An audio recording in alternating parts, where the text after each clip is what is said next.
Hello coders and welcome to another How to Code Well PHP tutorial.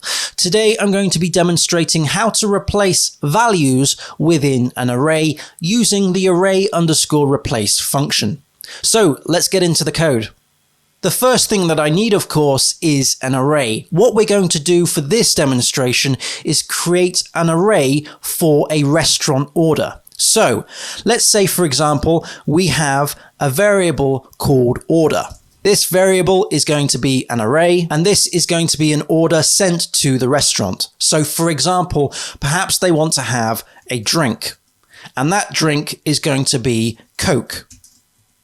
We're also going to have a main meal, so main_meal, and this person is going to order a steak. We're also going to have a side plate, and this person is going to have a salad. So what we've got here is an array that represents an order. So some person has come to a restaurant and ordered a Coke, some steak, and some salad. But what happens if the person changes their order?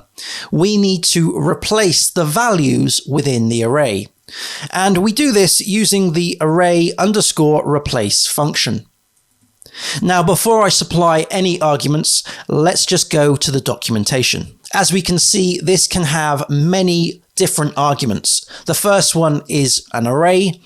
The second one is array1. The third one is array2. And the fourth one is underscore. Let's go and see what all of these mean. So let's scroll up a little bit here.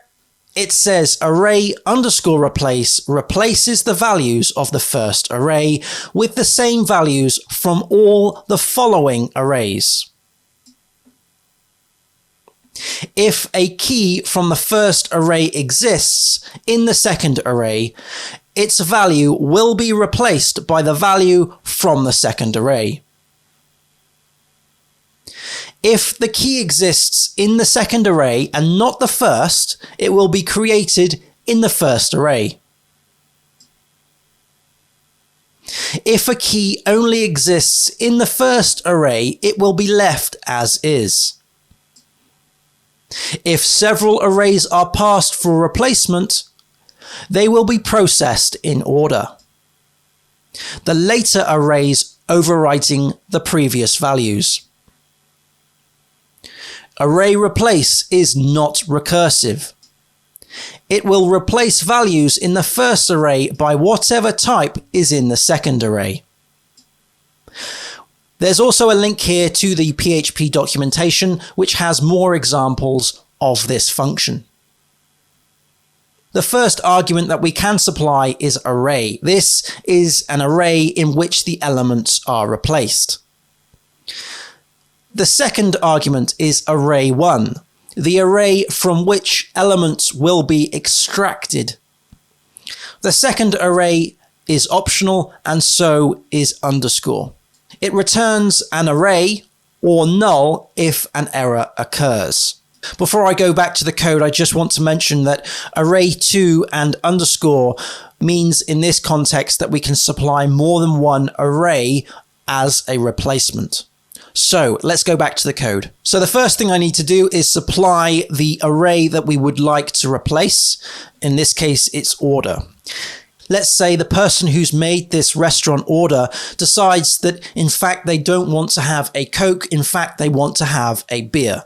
So let's go and create another array which has that replacement.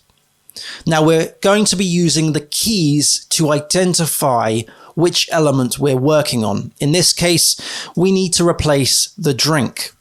And we supply the value of the replacement. In this case, it's going to be beer. Array replace returns the changed array. So we're going to assign the return of this array replace function call to the variable altered order. We of course need to print this out to the screen. Let's add a print with pre-tags, like so. Inside the pre-tags, we're going to call upon print r, and we're going to supply the first order. And we're also going to do another print r, and this time we're supplying the altered order. Before I go any further, I just want to mention that all of this code is available in source control. I've linked it in the show notes below. There's also a link there to a video tutorial that I've done previously that demonstrates how to use the internal PHP web server so you can test your work. So let's save this and go to a browser and point to array_replace.php. You should have an output like this with two printed arrays. The first one is the original restaurant order. So originally we had a drink of Coke, the main meal was a steak, and the side plate was a salad. The person who made this restaurant order then decided that they no longer wanted a Coke, but they wanted a beer. And we were able to use the array replace function to do that, using the key drink as a means of identifying which portion of this array we would like to replace. The next thing I'm going to demonstrate is the importance of the order in which you supply the replacement arrays. So let's go back to the code. What I'm going to do is copy the altered order and paste it on line 8. I'm going to change altered order to altered order 1 and then have altered order 2. We'll do the same in the printar here. And we're also going to print another altered order, which is altered order 2, like so.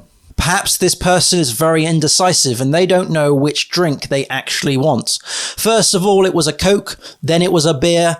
Perhaps now they want to change their mind again and have a whiskey. So let's add another array to the array replace. This time we're going to have drink, and its value is going to be whiskey. Let's save that and go back into the browser. Refresh the page. As you can see, we have the third alteration here, and this time the drink is whiskey instead of beer. As mentioned in the documentation, we can also add elements to an array if the elements didn't exist in the initial original array that we supplied. So let's say, for example, that this person not only changes their drink selection from Coke to beer to whiskey, but they also want to add some more food. Let's say, for example, they want to add a dessert. So let's go back to the code and add some cake. What I'm going to do is copy altered order 2 and we're going to paste it below on line 9. We'll change the variable from altered order 2 to altered order 3. We're also going to supply another array as a replacement, and this time we're going to have a dessert. And this dessert is going to be a cake. Now I'm just going to make this a little bit smaller so it fits on the screen. There you go. So altered order 3 now has the replacement of whiskey and cake as well as beer. Let's add altered order 3 to the output down here. Let's hit save, go back to the browser and refresh the page. You should see the fourth output. Now this is the third alteration. We still have the whiskey drink, we still have a steak and a salad, but this time we also have a dessert. Now, remember, the dessert was not in the initial array that we supplied. We only had a drink, a main meal, and a side plate. But now the alteration is that we have a whiskey and a cake. And remember that we first had an alteration of beer, but this has been overwritten by the whiskey selection. If you found this coding tutorial helpful, then please let me know. Give it a thumbs up and also ensure to subscribe so you don't miss out on other coding courses or tutorials like this one. If you've got any coding questions, then don't hesitate to ask, but please ask them on the Discord server. To get that, go to howtocodewell.net/Discord. Also, do check out the other courses and tutorials that I have at howtocodewell.net. Thank you ever so much for watching. Happy coding, everyone. I'll see you in the next tutorial. Cheers. Bye.